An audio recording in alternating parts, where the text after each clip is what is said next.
विष्णु लोक संस्थान मुजफ्फरनगर के संचालक विनय पंडित ने ज्योतिष विद्या पर प्रकाश डाला। पंडित विनय शर्मा ने बताया कि भोपा रोड पर स्थित एकमात्र लोकप्रिय धार्मिक संस्थान, जो कि इस संस्था विष्णु लोक के संस्थापक स्वर्गीय पंडित विष्णु शर्मा रहे, उत्तरी भारत के कला ज्योतिष के क्षेत्र में कड़ी मेहनत व लगन संहिता के चलते उन्होंने आयाम स्थापित किया। धर्म प्रचार प्रसार करने में मुजफ्फरनगर को अग्रणी रखा गया। विकास भवन में 18 वर्ष नौकरी करने के बाद समय से पूर्व बीआरएस ले लिया और वहीं गांधी आश्रम में कार्य किया। ग्रहों की शांति के लिए रत्न और उपरत्न बनाए। आज मैं आपके सामने जो मुजफ्फरनगर में भोपा रोड पर ज्योतिषविद स्वर्गीय पंडित विष्णु शर्मा जी द्वारा स्थापित एक मात्र लोकप्रिय धार्मिक संस्थान है, जिनका नाम अंतर्राष्ट्रीय स्तर पर ज्योतिषविद में प्रख्यात है।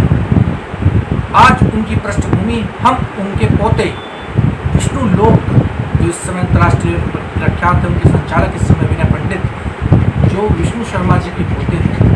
आज हम उनसे विष्णु शर्मा जी की कुछ पुरानी यादें जानेंगे और आपके सामने रखेंगे, और इस जो धार्मिक अनुष्ठान है इस पर विनय पंडित जी हमको मार्गदर्शन करेंगे। जानिए विनय पंडित जी से विष्णु शर्मा जी की कुछ पुरानी यादें। विनय पंडित जी, ये बताइए विष्णु शर्मा जी का जीवन के बारे में। मुजफ्फरनगर में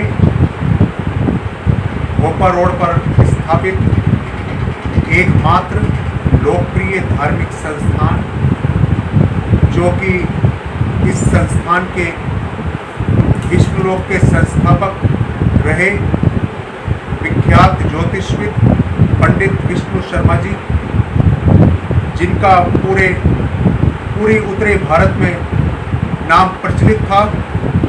कला और संगीत और ज्योतिष के क्षेत्र में उनका नाम प्रचलित रहा है, और कड़ी मेहनत और लगनशील के हिसाब से उन्होंने अपनी दिनचर्या को आगे बढ़ाया है, और इस संस्थान को पूरे उत्तरी भारत में प्रचार और धर्म प्रचार के कारण इस संस्थान की भोपा रोड पर स्थित धार्मिक संस्थान की स्थापना की है। मैं उनके कुछ संघर्ष के दिनों को जानना चाहता हूं कि जब वो एक सरकारी पद पर भी रहे, विकास भवन में भी रहे, और उन्होंने जीवन में कई प्लेटफॉर्म बदले, कई काम बदले, और उनमें सफलता पाते चले गए। इसके पीछे आप किसको श्रेय देना चाहते हैं, बताइए दर्शकों प्लीज। विख्यात ज्योतिषविद पंडित विष्णु शर्मा जी गांधी आश्रम में भी कार्यरत रहे हैं, और विकास भवन में 18 वर्ष जो की है, और संगीत और कला के क्षेत्र में तो उन्होंने अपना नाम ऊंचाइयों पर पहुंचाया है, और इस धार्मिक संस्थान की स्थापना करने के बाद ज्योतिष के क्षेत्र में भी अपना नाम पूरी उत्तरी भारत में पहुंचाया है, और दूर दूर तक उनसे ज्योतिष के बारे में अपना परामर्श एवं उपाय लेने के लिए आते थे। अच्छा, मैं जानना चाहता हूँ, परम पूजनीय स्वर्गीय क्षेत्र में भी अपना नाम पूरी उत्तरी भारत में पहुंचाया है, और दूर दूर तक उनसे ज्योतिष के बारे में अपना परामर्श एवं उपाय लेने के लिए आते थे। अच्छा, मैं जानना चाहता हूँ, परम पूजनीय स्वर्गीय पंडित विष्णु शर्मा जी के गुरु कौन रहे, किनका उन्हें सानिध्य प्राप्त? उनके गुरु मुजफ्फरनगर में नंबर 2 चुंगी पर वेद पाठी भवन में विख्यात विद्वान आचार्य सीताराम चतुर्वेदी जी रहे हैं। उनसे उन्होंने 1 वर्ष तक ज्योतिष शिक्षा प्राप्त करी, और तभी इस विष्णु लोक संस्थान की स्थापना करी।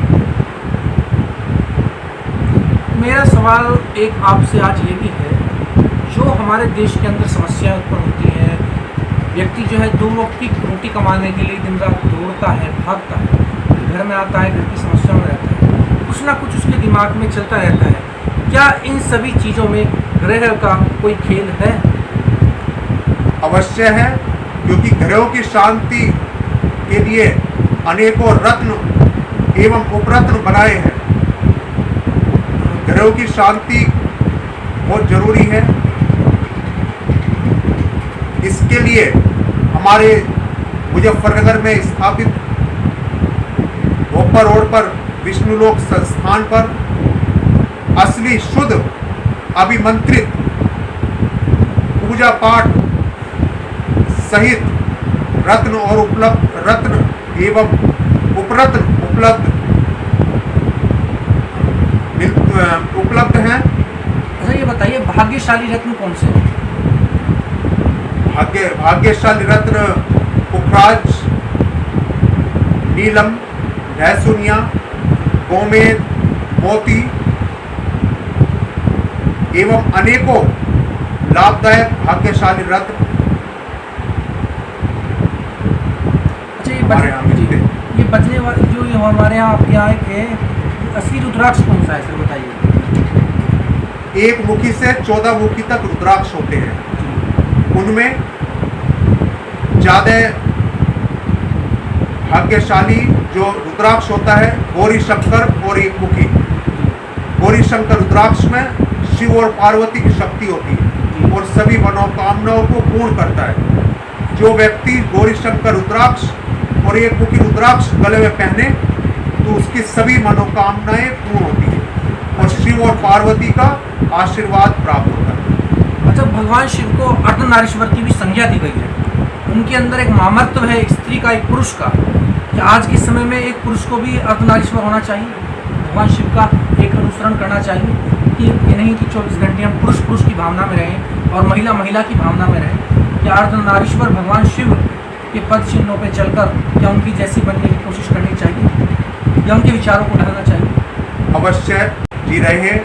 उनसे उन्होंने 1 वर्ष तक ज्योतिष शिक्षा प्राप्त करी और तभी इस विष्णुलोक संस्थान की स्थापना करी।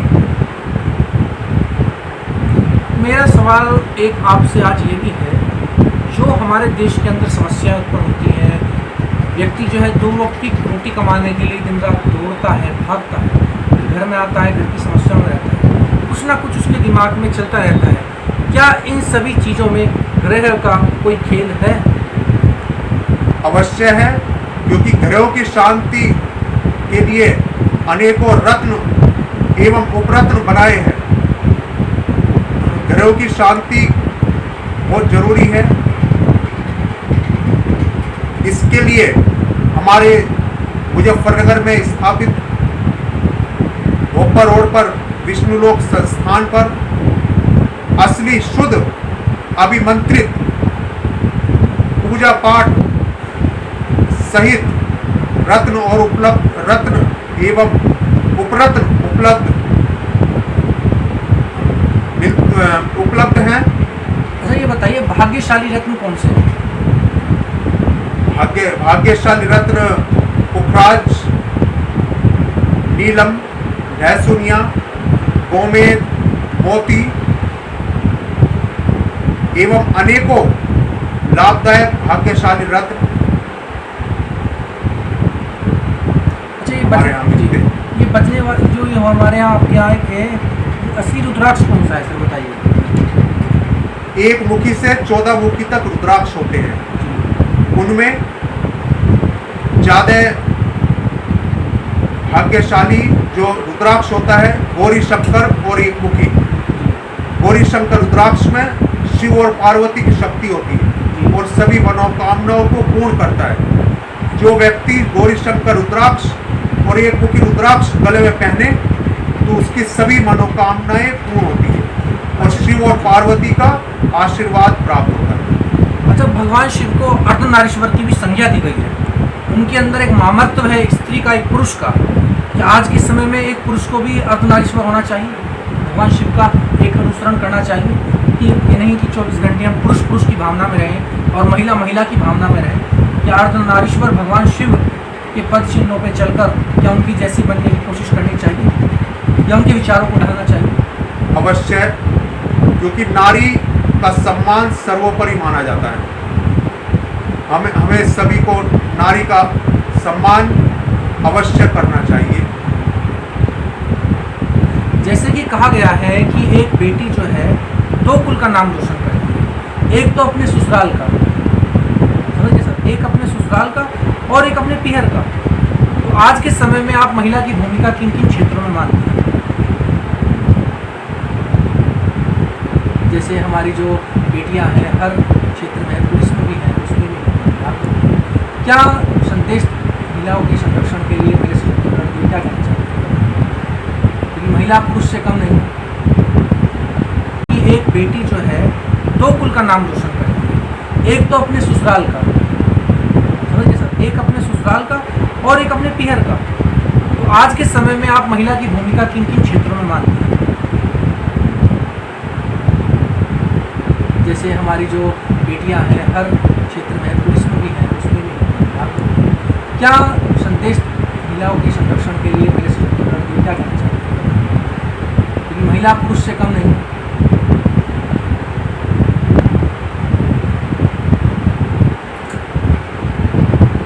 थोड़ा सा इस पर प्रकाश डालने की कोशिश कीजिए प्लीज, थोड़ा सा ही बता दीजिए।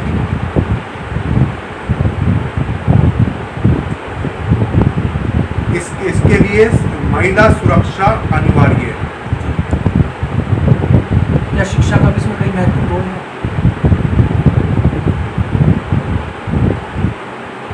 ग्रामीण अंचलों में आज भी कुछ महिलाएं अशिक्षित हैं। हाँ, महिलाओं को शिक्षित करना बहुत जरूरी है।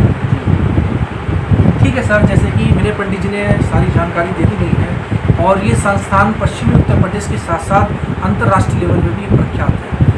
अब अंत में इस इंटरव्यू को समाप्ति की ओर ले जा रहा हूँ और मैं विनय पंडित जी से सिर्फ अंततः ये सवाल करना चाहता हूँ कि आज के समय में अपने ग्रहों की शांति के लिए हम क्या करें?